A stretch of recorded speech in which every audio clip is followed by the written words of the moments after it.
Depuis que Harry a ouvert les vannes des confidences, le prince de 38 ans ne semble plus pouvoir s'arrêter. Famille royale, enfance, perte de virginité, rencontre avec Meghan, organisation du mariage, décision de quitter la monarchie, tensions et règlements et de comptes. Tous les éléments de la vie du duc de Sussex sont passés au crible. Il y a d'abord eu le documentaire Netflix Harry et Meghan en guise de mise en appétit en décembre.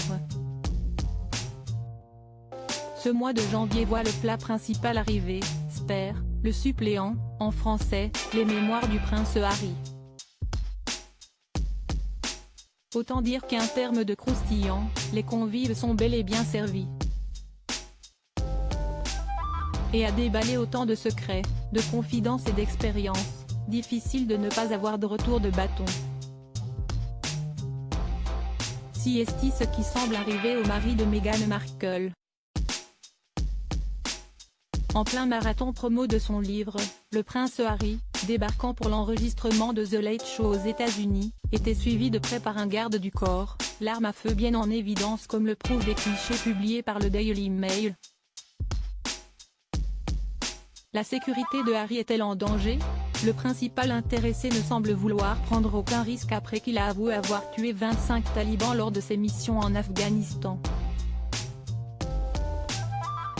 Des figures locales envisagent de l'attaquer en justice. Non seulement nous demandons qu'il soit poursuivi en justice par une cour internationale, mais nous demandons aussi que la communauté internationale le punisse le plus rapidement possible, ont-elles confié à Sky News.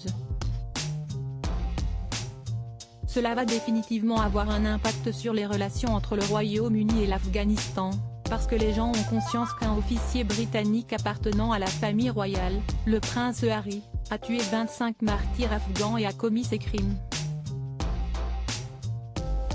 Nous dirons quand il le faut. Lors d'une interview en prévision de la sortie de son livre Le Suppléant, le prince Harry était entré plus en détail sur ces quelques semaines passées au combat. Nous tirons quand il le faut, prendre une vie pour sauver une vie. Il me paraissait essentiel de ne pas avoir peur de ce nombre. Donc le nombre pour moi c'est 25. Ce n'est pas un chiffre qui me remplit de satisfaction, ni qui m'embarrasse. Il poursuivait, il est impossible de tuer une cible si on la considère comme une personne. Je m'étais fixé comme objectif, dès le premier jour, de ne jamais me coucher avec des doutes sur le fait que j'avais fait ce qu'il fallait, que j'avais tiré sur des talibans et uniquement sur des talibans, sans civils à proximité. Des propos qui ont provoqué la colère de nombreuses personnes.